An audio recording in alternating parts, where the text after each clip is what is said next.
अस्सलाम वालेकुम and welcome to ई-अकेडमी पीके। इस लेक्चर सीरीज़ में हम माइक्रोसॉफ्ट एक्सेल यूज़ करना सीखेंगे।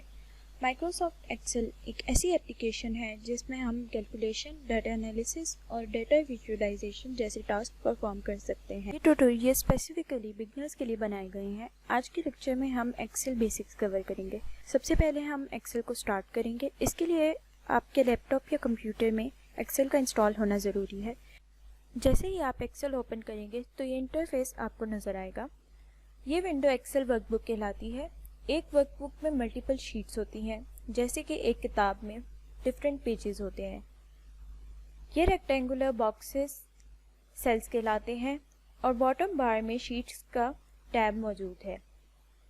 इस प्लस आइकन से आप नई शीट्स ऐड कर सकते हैं और अगर आप कोई शीट रीनेम, हाइड या डिलीट करना चाहें तो उस पे राइट क्लिक करें और यहाँ से हाइड, डिलीट, रीनेम और आप एक नई शीट इंसर्ट भी कर सकते हैं। अगर आप किसी शीट को मूव करना चाहें, यानी कि आप चाहते हैं कि ये शीट यहाँ नहीं बल्कि शीट 3 से पहले हो, तो उसको होल्ड करें, ड्रैग करें और इधर ड्रॉप कर दें। प्रैक्टिस के लिए हम शीट नंबर 3 को हाइड करके देखते हैं। राइट क्लिक करें और हाइड पे क्लिक कर दें। जैसा कि आप देख सकते हैं कि शीट नंबर 3 हाइड हो चुकी है, लेकिन अब आप इसको दोबारा अनहाइड करना चाहते हैं। आप शीट 2 या शीट 4 पे कहीं पे भी क्लिक कर लें और इधर अनहाइड पे क्लिक करें।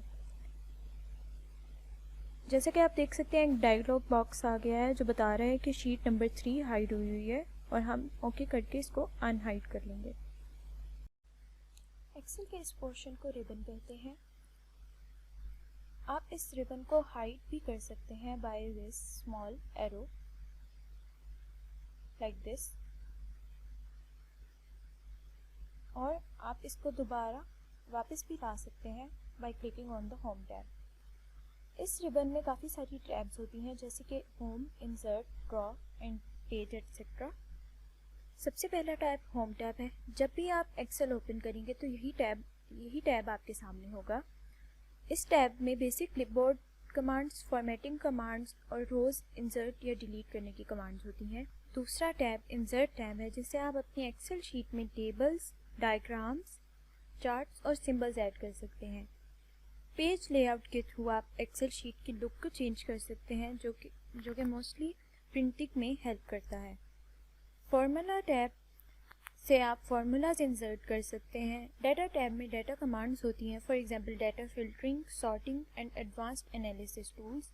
रिव्यू से आप एक्सेल शीट में कमेंट्स ऐड कर सकते हैं और उसको शेयर कर सकते हैं। और व्यू टैब से आप अपनी एक्सेल शीट की व्यू को चेंज कर सकते हैं, for example zoom, zooming in and zooming out. Excel में डाटा एंटर करना बहुत आसान है। अब जिस भी सेल में डाटा एंटर करना चाहते हैं उस पर क्लिक करें और टाइप कर लें। अब जिस सेल पे क्लिक करेंगे वो एक ब्लैक बॉर्डर से हाईलाइट हो जाएगा। ये ब्लैक बॉर्डर ये शो करता है कि ये सेल एक्टिव है। एक्टिव होने का मतलब ये है कि आप जो भी टाइप करेंगे वो इस सेल में एंटर होगा। हमने शीट 2 में कुछ डाटा पहले से एंटर किया हुआ है। हम इस डाटा पे डिफरेंट फार्मूलाज अप्लाई करेंगे।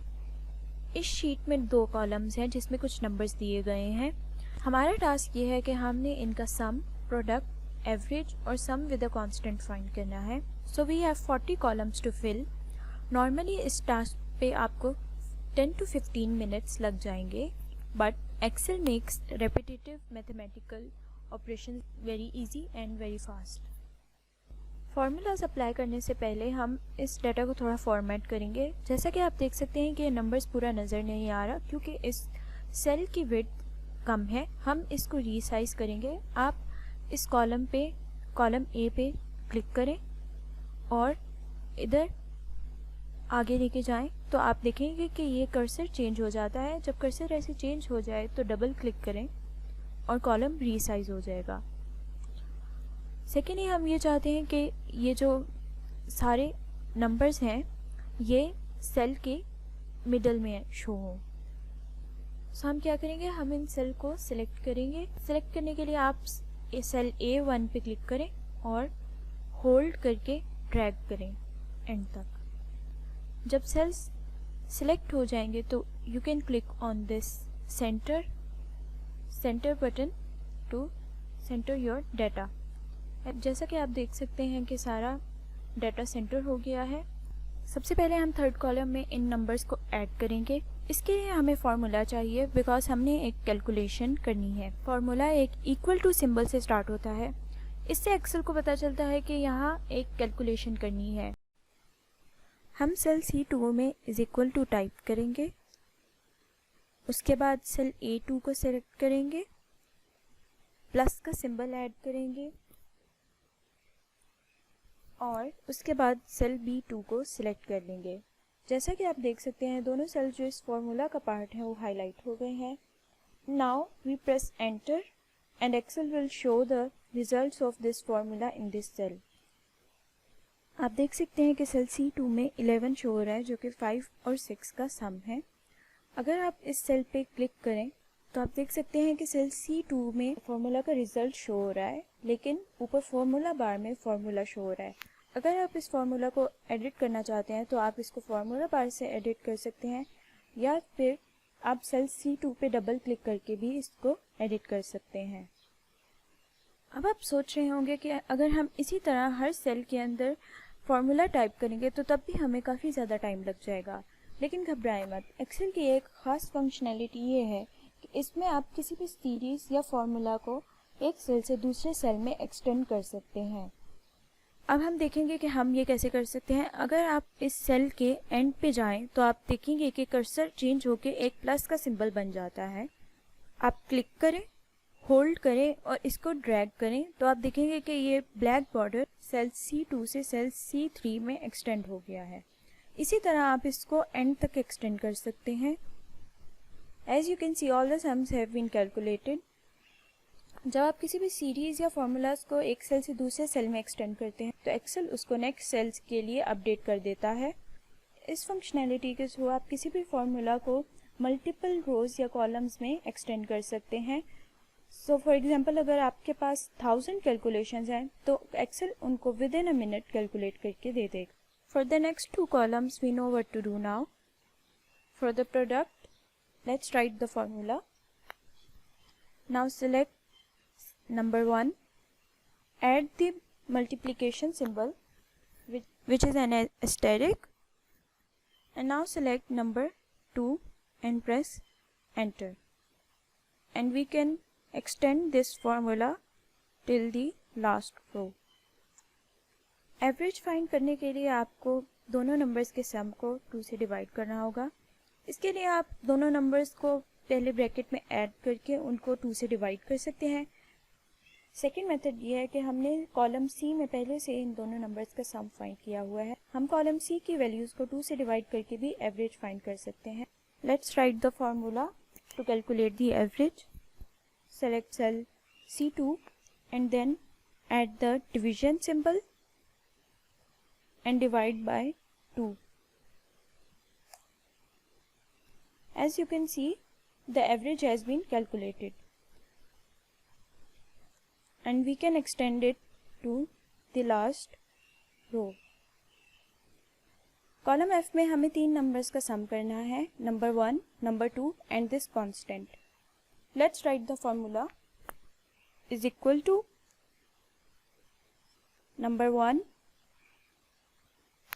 plus number 2 plus this constant.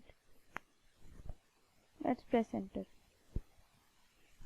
अब हम इस फॉर्मूला को एक्सटेंड करके देखते हैं, लेकिन आप देखेंगे कि हम एक्सटेंड करेंगे साथ में सेल रेफरेंस भी चेंज हो जाएगा। A2 becomes A3, B2 becomes B3 and B13 जिसमें हमारा कांस्टेंट है it becomes B14। इस फॉर्मूला में हम नहीं चाहते कि B14 बन जाए और सेल रेफरेंसिंग एक्सटेंड हो। इसके लिए हम डॉलर सिंबल्स का इस्तेमाल कर सकते हैं। अब हम देखते हैं कि हम ये कैसे कर सकते हैं। हम देख सकते हैं कि हमारे फॉर्मूला में सेल्स को रेफरेंस किया जाता है by the column number and row number. अगर हम 13 से पहले एक डॉलर सिंबल ऐड कर दें तो हम देखेंगे इसको एक्सटेंड करने के बाद ये चेंज नहीं होगा। इस तरह हम डॉलर सिंबल्स का इस्तेमाल करके किसी भी सेल को लॉक कर सकते हैं ताकि वो एक्सटेंड ना हो। अगर आप सेल F2 में क्लिक करके देखें तो A2 B2 प्लस B13 है, और अगर आप F3 में देखेंगे तो A2 A3 बन जाता है, B2 B3 में चेंज हो जाता है, लेकिन B13 B13 ही रहता है क्योंकि हमने उसको डॉलर सिंबल से लॉक कर दिया है। Now let's extend the formula, और आप देख सकते हैं कि सब सेल्स में B13 ही रहता है।